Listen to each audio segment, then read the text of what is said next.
আরে আরে দাঁড়াও দাঁড়াও, চিকেন মাটন ডিম দিয়ে তো অনেক কাটলেট খেয়েছো, চিড়ে দিয়ে কি কোনোদিনও ট্রাই করেছো? ট্রাই না করে থাকলে আমি বলবো একবার হলেও ট্রাই করে দেখো, না হলে সত্যি সত্যি কিন্তু এত টেস্টি একটা রেসিপি মিস হয়ে যাবে।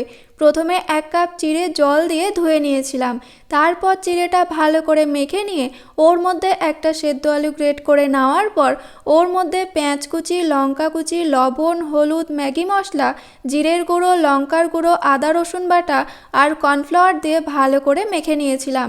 এরপর কাটলেটের শেপ দিয়ে দিয়েছিলাম। তারপর একটা বাটির মধ্যে 1/2 কাপ ময়দা, লবণ, লঙ্কার গুঁড়ো আর জল দিয়ে ভালো করে ফেটিয়ে একটা মোটা ব্যাটার তৈরি করে নিয়েছিলাম। তারপর কাটলেটটা ব্যাটারের মধ্যে ডুবিয়ে ব্রেড ক্রাম্বসে কোট করে নিয়ে কড়াইয়ের মধ্যে সবগুলো ছেড়ে দিয়েছিলাম। এরপর মিডিয়াম হিটে রেখেছিলাম 10 মিনিটের মতো। তারপর উল্টে দিয়ে ভেজে তুলে নিলেই রেডি।